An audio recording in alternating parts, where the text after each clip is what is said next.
Assalamualaikum warahmatullahi wabarakatuh. Waalaikumsalam warahmatullahi wabarakatuh. Jadi gimana nih kabar semuanya? Apakah baik? Baik. Oke, jadi tadi kalian semua kesininya naik apa tuh? Motor. Jadi bawa motor sendiri-sendiri ya? Iya. Jadi bagus deh kalau kabarnya pada baik semua. Nah sebelumnya kalian datang ke sini tuh kalian tau gak sih kalian tuh mau ngapain gitu? Tahu. Mau ngapain? Konseling. Banget. Itu konseling tuh kalian tau gak sih konseling tuh sebenarnya tuh apa sih konseling itu? Belum Nah, tahu. jadi aku kasih tahu ya. Jadi konseling itu adalah merupakan pemberi bantuan atau yang membutuhkan bantuan dari ahli atau konselor. Nah, konselor sendiri kalian tahu nggak siapa? Nggak tahu. Nah, saya sendiri ini disebut sebagai konselor. Nah, ya, saya ini adalah seorang yang memiliki keahlian di bidang konseling, yang akan kita lakukan pada siang hari ini. Nah, jadi kalian itu konseling dan saya sendiri konselor, jadi seperti itu. Nah, sebelum mulai kita sesi konselingnya, sebelumnya saya ingin menjelaskan dulu tentang asas-asas. Jadi di sini sebenarnya asas di dalam konselingnya banyak, tapi saya akan menyebutkan 3 asas saja. Yang pertama itu ada asas keterbukaan, kesukarelaan, dan kerahasiaan. Jadi keterbukaan itu kalian sebagai konseling harus terbuka ceritanya, tidak ada yang umpet-umpetin, nggak ada yang di kayak kalian malu atau apa. Kalian tuh harus terbuka sama saya sendiri sebagai konselor. Nah, kesukarelaan itu kalian tuh sukarela untuk mau berbagi cerita kepada saya, dan saya juga sukarela untuk mendengarkan dan juga untuk mengasihi kalian saran gitu jika kalian membutuhkan gitu kan. Nah, terus yang ketiga ada kerahasiaan. Jadi kerahasiaan ini kalian tuh nggak perlu takut loh kalau saya itu akan membeberkan cerita kalian dari konseling. Kayak misalnya kalian punya cerita nih, ya kalian tuh aman-aman aja, dan di sini juga semuanya pasti nggak akan ngasih ke siapa-siapa karenanya ada asas kerahasiaan sendiri. Jadi kalian itu yang ada di sini bisa menjaga rahasia permasalahan antar individu masing-masing. Jadi itu 3 asas itu gimana di antara 3 asas itu kalian udah paham atau ada yang mau ditanyain? Paham semua ya dengan asas-asas yang tadi saya sebutkan? Ya, paham. Nah, jadi saya akan bertanya satu-satu dulu ya. Ini kan kita kan membahas tentang mood swing atau moody ya kan. Nah, jadi saya ingin bertanya dulu nih sama siapa namanya, perkenalkan dulu. Perkenalkan, saya Andira. Ya. Jadi permasalahannya mood swing. Jadi Kak Andira sendiri ini mood swingnya tuh yang gimana sih? Kayak apa yang dibikin jadi moodian itu apa sebenarnya? Jadi gini Bu, saya tuh kalau tipe yang kalau misalnya saya lagi ada masalah sama satu orang, saya tuh masalahnya tuh bisa merembet kemana-mana. Jadi misal nih saya tuh kesel sama teman saya satu, entah karena apa. Nah terus saya tuh pulang, jadi apapun yang dilakukan orang rumah menurut saya itu salah. Jadi saya tuh bisa marah-marah sampai malam gitu Bu. Jadi kayak emosi ya, Iya. emosinya nggak bisa diatur gitu ya. Jian sendiri? Kalau saya tergantung chat dia Bu. Kadang kalau balasnya lama ya ganti. Oh, jadi kayak kalau misalnya dia cepet moodnya bagus, kalau lama ya nggak mood gitu lah intinya lah ya. Ya oke. Bisa sendiri gimana? Kalau saya sendiri ini suka mood swingnya kadang kalau lagi lapar gitu kan, makan kayak itu pasti kayak bawaannya tuh kayak marah-marah gitu, nggak jelas kan, kayak emosi aja gitu. Tapi setelah udah makan gitu udah happy lagi kayak gitu. Iya, itu berarti kayak lapar lah ya intinya. Iya. Jadinya moodinya kayak gitulah ya. Terus apa namanya? Nama saya Anita Matani. Anita gimana? Moodinya tuh yang kayak gimana gitu? Kalau lagi ngerasa capek tuh sering kayak marah-marah gitu. Emosi ya, Iya. emosi nggak bisa tertahan karena capek sendiri itu ya. Oh iya boleh. Ini siapa? Saya namanya Siva Salsabila. Saya tuh paling sering kalau misalnya habis dari luar pergi atau main sama teman-teman, nanti pulangnya itu kayak bete, kayak habis energinya tuh kayak nggak mau ngomong sama siapapun, jadi malah ngediemin kadang. Jadi kayak nggak ini ya, apa namanya, sipean gitu Iya, ya, sipean. sipean kayak ada ini, ada nggak mood gitu ya. Iya. Oke, ini siapa? Perkenalkan, nama saya Cynthia Melina Putri. Kalau saya itu kayak kalau misalnya lagi datang bulan gitu loh, jadi moodnya kan kalau datang bulan tuh naik turun gitu. Iya. Oh iya, Sintia berarti dari datum bulan ya. Biasanya itu dari perut jadi baunya ke mood gitu ya. Ya oke, dari permasalahan kalian ini sebenarnya sama-sama tidak bisa mengontrol emosi, tapi dari permasalahan kalian ini kita sepakat siapa nih yang harus dibahas? Saya kali ya Bu. Oh, Andira, berarti kita sepakat ya membahas Iya. Andira. Oh, jadi buat Andira tadi permasalahannya apa, bisa diulang lagi biar kita ulas lagi.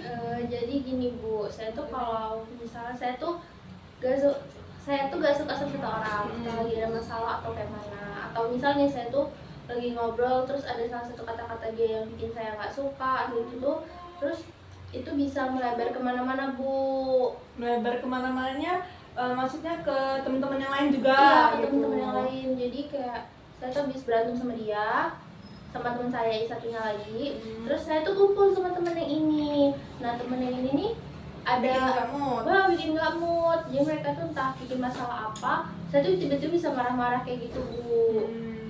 Dan itu selalu seperti itu, dan itu terjadi pasti sampai malam, sampai saya bangun tidur, bahkan kadang masih seperti itu Bu.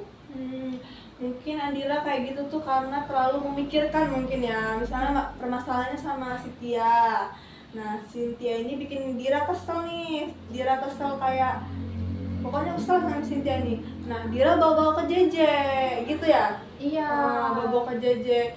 Mungkin karena Dira sendiri itu kayak mikirnya JJ ini sama kayak Cynthia atau enggak, atau kayak gimana tuh? Bisa karena marahnya karena nanti dia tuh kayak Cynthia atau gimana? Enggak, Karena bete aja. karena gitu? bete aja.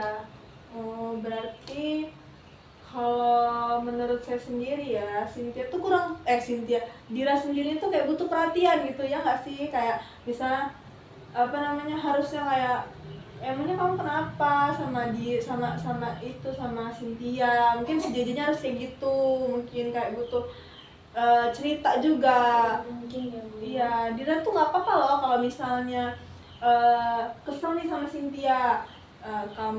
Dira cerita aja ke Jihad, tapi nggak menjelek-jelekan, kayak cerita kayak ya tadi tuh Cynthia itu gini-gini loh, siapa tahu temennya bisa ngasih saran, bikin si Dira gimana ya, tenang gitu, nggak memikirkan. Jadi si Jihan bisa kayak nggak Dira betein juga. Kalau sebenarnya mengatasi moodian itu, kalian tuh bisa meluapkan kesedihan yang ada di hati kalian.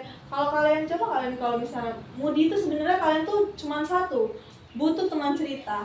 Coba kalau kalian lagi moody nih, pasti kalian kalau ini pasti kayak bete gitu kan. Pasti kalian kalau udah cerita nggak bete. Sebenarnya tuh kalian tuh hanya butuh kerileksan pikiran gitu. Kalian tuh bisa kayak cerita ke orang terdekat atau siapa, atau mungkin kalian bisa saja kayak nulis di diary. Nah, itu sama aja refreshing otak gitu loh. Jadi Dira kalau misalnya pengen nggak merubah sifat yang nggak mau yang moodinya dibawa ke orang-orang. Pengen. Nah, jadi kalau Dira pengen, ya itu Dira melakukan rubah sifatnya, nggak apa-apa moody. Kita moody tuh sebenarnya hal yang wajar. Kita harus moody juga, kita jadi orangnya harus moody juga. Tapi nggak boleh yang kayak berlebihan, itu karena merugikan diri sendiri dan orang lain juga. Coba kalau Dira yang nggak mood sama Cynthia, terus JJ dibawa, terus Yanisa dibawa, terus kalau misalnya mereka ini nggak kuat sama sifatnya Dira sendiri yang rugi, nggak punya teman, bener nggak? Iya Bu. Nah, jadi kalau menurut ibu sendiri, kalau si Dira mau berubah, ya itu Dira relaxin pikirannya, cerita ke siapapun itu, jangan menjelekkan tapi cerita kekesalannya sendiri, atau bisa aja Dira ngomong ke Cynthia langsung. Cynthia, saya tuh nggak suka loh kalau kamu kayak gini gitu. Kamu tuh jangan bikin, kalau kamu kayak gini saya tuh nggak mutusin gitu loh. Jadi kamu jangan kayak gini. Nah, biar si Dira ini juga mengurangi moodinya, mengurangi kayak kesetresan dia dalam pikirannya tuh. Nah, jadi gimana? Udah terbuka belum? Atau ada pandangan belum untuk merubah sifat Nadira sendiri? Udah Bu, mungkin nanti saya coba. Semisal nih nanti saya lagi bete sama Cynthia, nanti saya cerita sama Jihan kenapa saya bisa bete begini, atau nanti saya bisa langsung bilang sama Cynthia-nya kalau saya nggak suka sama sifatnya dia seperti ini gitu. Iya Bu. Gitu. Jadi intinya di Moodian itu kalian itu butuh teman cerita dan butuh perhatian. Jadi sama aja kan kasus kalian kan sama-sama moody ya. Ada yang moody karena ini siapa? Pacar, karena siapa tadi? Bisa? Karena lapar, karena capek, karena nggak bisa lagi, karena haid. Nah kalian semua ini hanya butuh perhatian dan kerileksan pikiran kalian. Jadi kalian hingganya kayak suka bete lah gitu. Coba kalau kalian ada yang meluapkan gitu, ini loh kayak gitu pasti kalian hilang stres kalian. Jadi gimana kalian ini sebenarnya yang saya ungkapkan ini bukan hanya untuk Dira tapi keseluruhnya. Bagaimana ada yang belanja lagi atau semuanya sama udah mengerti? Baiklah, kalau sama mengerti semuanya, mungkin cukup ya waktu yang kita ambil. Mungkin ada yang kalau kalian ada yang kurang gitu, nanti kita akan melakukan sesi konseling lagi gitu. Jadi terima kasih, dan kalau saya ada kata salah kata saya minta maaf.